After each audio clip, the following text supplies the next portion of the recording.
നമസ്തേ, ഞാൻ ഗീതുദാസ്. ഇല്ലം counselling and child development സെൻ്ററിൽ education തെറാപ്പിസ്റ്റായി work ചെയ്യുന്നു. ഇന്ന് നമുക്ക് ലേണിംഗ് ഡിസബിലിറ്റിയെക്കുറിച്ച് നോക്കാം. പ്രധാനമായും 7 തരത്തിലുള്ള ലേണിംഗ് ഡിസബിലിറ്റീസാണ് ഉള്ളത്. Dyslexia, dysgraphia, dyscalculia, auditory processing disorder, language processing disorder, non verbal learning disability, visual perception and motor deficit.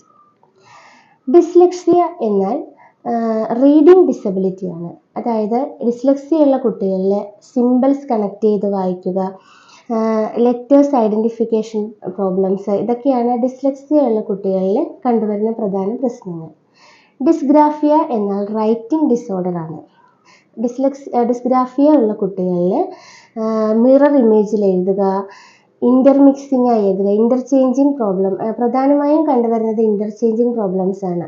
അതായത് ഗ്രൂപ്പിംഗ് അറിയാതെ ക്യാപിറ്റൽ ഇംഗ്ലീഷ് ആൽഫബറ്റ്സിലാണെങ്കിൽ ക്യാപിറ്റൽ ലെറ്റേഴ്സ്, സ്മോൾ ലെറ്റേഴ്സ് ഇവ മിക്സ് ചെയ്ത് എഴുതുക. മലയാളത്തിലാണെങ്കിൽ സ്വരാക്ഷരങ്ങൾ, വ്യഞ്ജനാക്ഷരങ്ങൾ, സിമ്പിൾസ് ഇവയെല്ലാം തരംതിരിക്കാതെ മിക്സ് ചെയ്ത് എഴുതുക. ഇതൊക്കെയാണ് ഇൻ്റർചേഞ്ചിങ് പ്രോബ്ലംസ്. മിറർ ഇമേജ് എന്നാൽ നമ്മളൊരു കണ്ണാടിയിൽ എങ്ങനെയാണോ അക്ഷരങ്ങളെ കാണുന്നത് അതേ രീതിയിൽ എഴുതുക. ഇതൊക്കെയാണ് ഡിസ്ഗ്രാഫിയുള്ള കുട്ടികളിൽ കണ്ടുവരുന്ന പ്രധാന പ്രശ്നങ്ങൾ. ഡിസ്കാൽക്കുലിയ എന്നാൽ അരിത്തമെറ്റിക്കൽ ഡിസോർഡർ ആണ്. അതായത് കമ്പ്യൂട്ടേഷൻ സ്കിൽസിനെയാണ് ഡിസ്കാൽക്കുലിയ അഫക്റ്റ് ചെയ്തിരിക്കുന്നത്.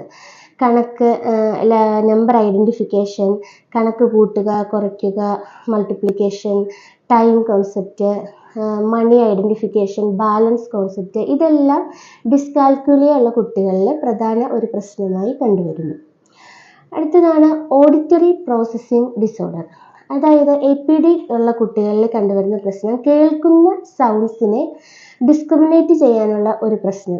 ഇങ്ങനെയുള്ള കുട്ടികൾക്ക് ഡിക്റ്റേഷൻ ഇതൊക്കെ ഒരു പ്രശ്നമായിട്ട് വരും. ഒരു മെസ്സേജ് പാസ് ചെയ്യുക, നമ്മളൊരു കാര്യം ഒരാളോട് കമ്മ്യൂണിക്കേറ്റ് ചെയ്യാൻ പറഞ്ഞു വിട്ട് കഴിഞ്ഞാൽ അത് കറക്റ്റായി അവിടെ എത്തിക്കാനുള്ള പ്രശ്നങ്ങൾ, ഇതൊക്കെ APD ഉള്ള കുട്ടികളിൽ കണ്ടുവരുന്ന പ്രധാന പ്രശ്നമാണ്. അടുത്തത് ലാംഗ്വേജ് പ്രോസസ്സിംഗ് ഡിസോർഡറാണ്. ലാംഗ്വേജ് പ്രോസസ്സിംഗ് ഡിസോർഡർ എന്നാൽ നമ്മൾ കേൾക്കുന്ന കാര്യങ്ങളുടെ മീനിങ് അത് അണ്ടർസ്റ്റാൻഡ് ചെയ്യാനുള്ള ഒരു പ്രോബ്ലമാണ് കണ്ടുവരുന്നത്. ഇങ്ങനെയുള്ള കുട്ടികളിൽ എന്താണോ നമ്മൾ അവർ ടീച്ച് ചെയ്യുമ്പോൾ ക്ലാസ് റൂമിലാണെങ്കിൽ തന്നെ ടീച്ചർ എന്താണോ പഠിപ്പിക്കുന്നത് ഒരു പാരഗ്രാഫ് അല്ലെങ്കിൽ ഒരു സെൻറ്റൻസ് പറഞ്ഞു കഴിഞ്ഞാൽ എന്താണത് അതിൻ്റെ മീനിങ് എന്താണ് എന്ന് ഉൾക്കൊള്ളാനൊരു പ്രശ്നം ഈ ലാംഗ്വേജ് പ്രോസസ്സിംഗ് ഡിസോർഡറുള്ള കുട്ടികളിൽ കണ്ടുവരുന്നു. അടുത്തതാണ് നോൺ വെർബൽ ലേണിംഗ് ഡിസബിലിറ്റി എന്ന് വെച്ചാൽ നമ്മൾ നോൺ വെർബൽ കമ്മ്യൂണിക്കേഷൻസിനെ ഫോളോ ചെയ്യാൻ ഇങ്ങനെയുള്ള കുട്ടികൾക്ക് പ്രശ്നമായി വരുന്നു. നമ്മുടെ ഫേഷ്യൽ എക്സ്പ്രഷൻ, ബോഡി പോസ്ചർ ഇതൊക്കെ മനസ്സിലാക്കാൻ, ഇപ്പോൾ നമ്മൾ നെഗറ്റീവായിട്ടൊരു ബോഡി പോസ്ചർ കണ്ടു കഴിഞ്ഞാൽ അല്ലെങ്കിൽ ഇപ്പോൾ നമ്മളൊരു ആങ്കർ ഫീലിംഗ് നമ്മുടെ ഫേസിൽ നിന്ന് റീഡ് ചെയ്തെടുക്കാനൊക്കെ ഉള്ളൊരു ബുദ്ധിമുട്ട് ഈ നോൺ വെർബൽ കമ്മ്യൂണിക്കേഷൻ ഡിസോർഡറുള്ള ലേണിംഗ് ഡിസബിലിറ്റി ഉള്ള കുട്ടികളിൽ കണ്ടുവരുന്നു.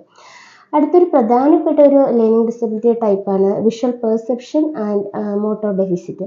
ഇങ്ങനെയുള്ള കുട്ടികളിൽ ഫൈൻ മോട്ടോർ, കോർഡിനേഷൻ, ഡയറക്ഷൻ ഇതെല്ലാം അഫക്റ്റഡായി കാണുന്നു. ഇങ്ങനെയുള്ള കുട്ടികൾക്ക് നമ്മളൊരു ഡയഗ്രം കൊടുത്തു കഴിഞ്ഞാൽ, ഒരു സർക്കിൾ കൊടുത്തു കഴിഞ്ഞാൽ ആ സർക്കിൾ കംപ്ലീറ്റ് ചെയ്യാൻ ഇങ്ങനെയുള്ള കുട്ടികൾക്ക് ബുദ്ധിമുട്ടായിട്ട് വരുന്നു. ഓരോ പാറ്റേൺ കൊടുത്തു കഴിഞ്ഞാൽ അത് സ്റ്റാർട്ടിങ് എവിടെയാണ്, അതിൻ്റെ എൻഡിങ് എവിടെയാണ്, ഇതൊക്കെ മനസ്സിലാക്കാൻ ഈ type of learning disability visual perception and motor deficit ഉള്ള കുട്ടികൾക്ക് വളരെയേറെ പ്രശ്നമായി കണ്ടുവരുന്നുണ്ട്. ഇങ്ങനെയുള്ള കുട്ടികൾക്ക് ഡയറക്ഷൻ, ഒരു ലെഫ്റ്റിൽ നിന്ന് തുടങ്ങേണ്ട കാര്യങ്ങൾ ഒരുപക്ഷെ റൈറ്റിൽ നിന്ന് അവർ സ്റ്റാർട്ട് ചെയ്യും. ഒരു ഡയറക്ഷൻ പ്രോബ്ലവും ഈ കുട്ടികളിൽ കണ്ടുവരുന്നുണ്ട്. ഇത്രയുമാണ് പ്രധാനപ്പെട്ട 7 തരത്തിലുള്ള ലേണിംഗ് ഡിസബിലിറ്റീസ്. ഇനിയും അനേകം ടൈപ്പ് ഉണ്ട്, ഡിസ്പ്രാക്സിയ അങ്ങനെ വരുന്നത്. എന്നാൽ മെയിനായിട്ട് വരുന്നൊരു 7 ടൈപ്പ് ഓഫ് ലേണിംഗ് ഡിസബിലിറ്റീസ് ഇവയാണ്. ലേണിംഗ് ഡിസബിലിറ്റി ഉള്ള കുട്ടികളുടെ കാര്യത്തിൽ ഏർലി ഡിറ്റക്ഷൻ ആൻഡ് ഐഡൻറ്റിഫിക്കേഷൻ ആണ് ഏറ്റവും പ്രധാനപ്പെട്ട ഒരു കാര്യം.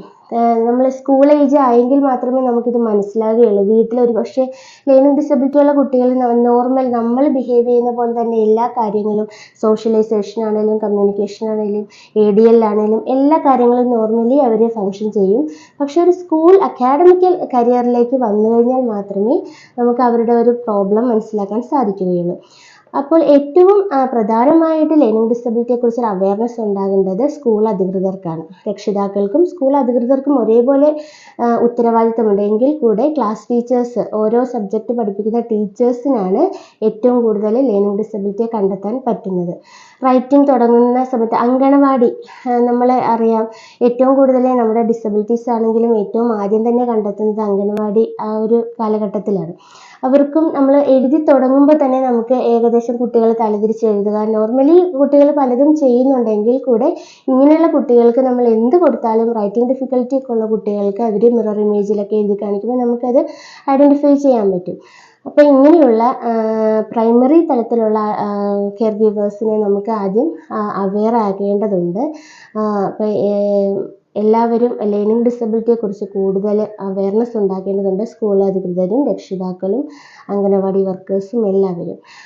ഏർലി ഡിറ്റക്ഷൻ ആൻഡ് ഏർലി ഇൻ്റർവെൻഷനാണ് ലേണിംഗ് ഡിസബിലിറ്റി ഉള്ള കുട്ടികൾക്ക് നമുക്ക് ചെയ്തു കൊടുക്കാൻ പറ്റിയ ഒരു ബെസ്റ്റ് സർവീസ്.